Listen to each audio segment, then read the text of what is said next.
Welcome to this Wednesday edition of The Box Seat. I'm Mark Olmos, joined by Mark Warwood. Mark, we've got a good competitive 7-race card here at Ascot on Wednesday. Yes, and some Saturday class horses perhaps in this field as well. Yes, we're looking forward to potentially seeing them in the future on a Saturday. Before we get stuck into the card, we'll have a look at the conditions and the weather. Should be a very warm day, likely to be starting a couple of hours later than normal, so check your form guides and all the television guides to see when we will be starting. A sunny day, warm temperatures.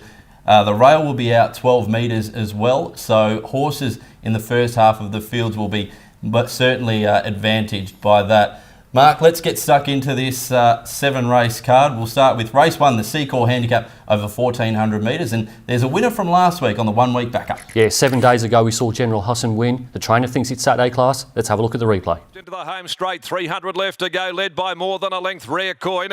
Over on the inside, Superfine, followed then by Thunderboom, who's battling away, but General Husson broke clear with 150 to go, had raced away from them. General Husson's opening right up now, and he's going to record a very easy win. General Husson comes away, beats Thunderboom, and down the outside later. A really nice win there by General Husson on that occasion. Joseph Azzopardi took him to the front and controlled the race quite comfortably. And in a field of 14, that can sometimes be hard to do, holding off the swoopers and late challengers. So plenty of merit to the win, Mark. Won by 4 1/4 lengths, good time. The trainer after the race thought it would progress into weekend company. I've got him on top here. I think he'll go pretty close to the front. The ride from Joey Azzopardi too, we'll just touch on as well, because he did use early speed and then slowed them up in the middle stages, which just suited the horse to perfection. I think he can do the same here again with a smaller field. Look, his sectionals late weren't great, but he'd done a lot of work early on, and the time figures were really good overall. Number 2 as well, another last start winner, Belter. Nicely bred, this grey gelding by Demon out of Twain. Now, last start, it controlled the race and held off Paris, Texas, which is a very smart galloper. Yeah, there was a gap back to third there, so the form might be quite good. I've got it having better ratings over 1,100, so there's a bit of a query here.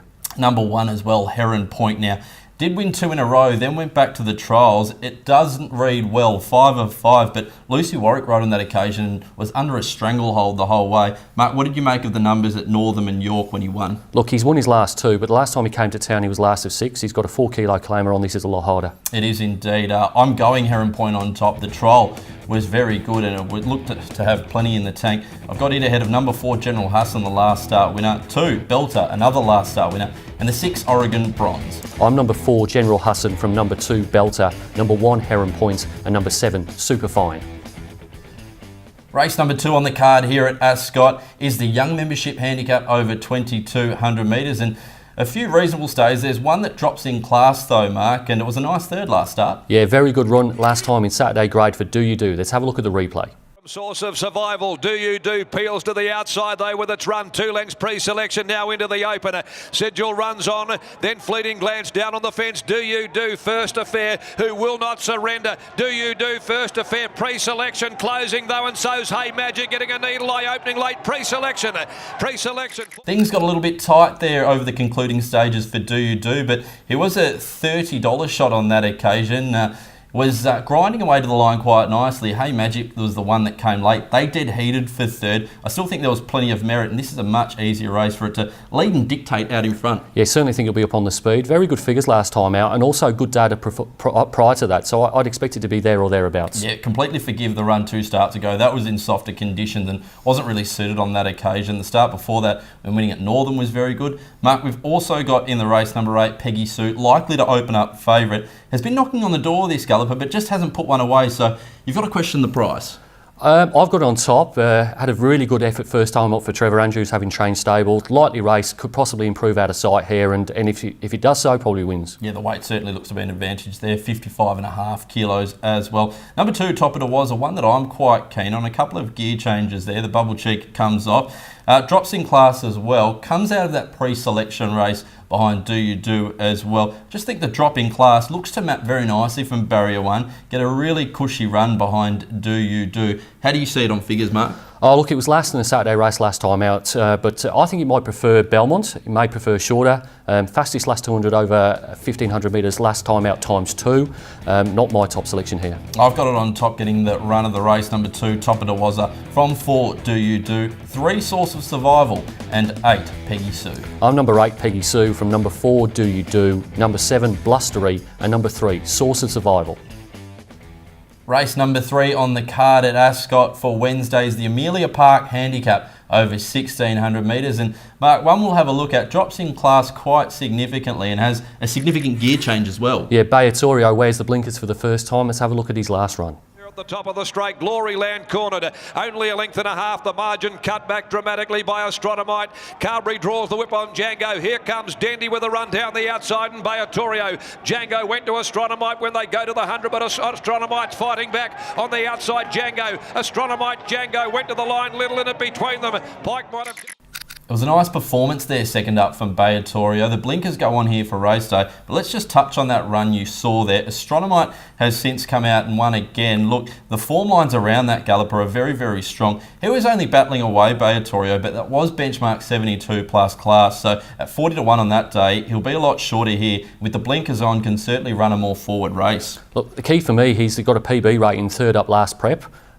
Significantly faster than benchmark, which is very good form for a Wednesday race, certainly in my numbers. Number 9 as well, 4-letter word now. This is a well-bred galloper from the Ganjima yard. Jared Noski rides here. He's building into his work in this preparation. Out to 1,600 metres, he should certainly suit. Beatorio's had 35 runs, 4-letter words had 4. I think on ratings, there's not a great deal to choose between them. I think 4-letter word could certainly improve past him. Yeah, a lot of upside as well, Mark. We've also got in the race there, number 7, Handled, has really gone on with it since coming over from New South Wales.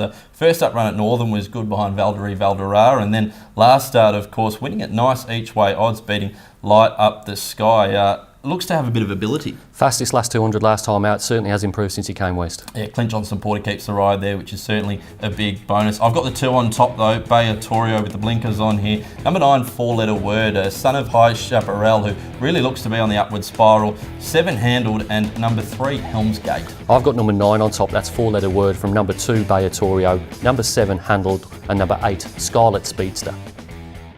Race number 4 on the first leg of the quaddie at Ascot is the Get the Tub Touch Handicap over 1,000 metres, and there looks to be an awful lot of speed in this race, Mark. Yes, certainly. I'd expect Bangalore first up to go to the front, and there'll be a fair few with him. Yes, let's have a look at the replay horse then, which is number 5, Mr. African. Also have a look in behind it for Gold Shimmer. Up on the point of the corner and led by a length. Tranquilla Sunrise, Secret Assault going up on the cutaway. Mr. African down the outside continues to run on, and so does Spiritualise, and then came Gold Shimmer. Sterling Estate, Secret Assault down on the inside, closing though with Mr. African, and then on the outside Spiritualise, Secret Assault, Mr. African. They went to the line, Secret Assault down on the fence.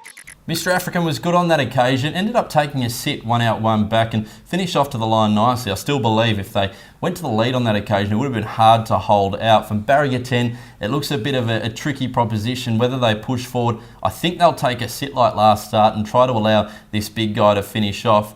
Mark, your thoughts on Mr. African firstly? He's a beast of a horse. He's only going to improve second up, you would think. Over-raced a little bit there, so how they ride him here will be very, very important to his chance. He looks like a horse that needs a bit of standover tactics, and hopefully Ryan Hill can provide that. Number 4, Gold Shimmer, which was 4th in that race there behind Secret Assault. It was also a good run. This gelding by Oratoria has a bit of ability from barrier 1, can get the box seat run. Has been finishing off really well. Fastest last 200 in each of his last 3 races, will certainly be in this race. Number 5 as well, Bangalore, tried really nicely recently behind Castle Retreat. Just under his own steam on that occasion. First up, Peter Nucky from barrier 3 should be able to go forward and control the race. Former Hong Kong galloper, having a preparation for the Ganjimis.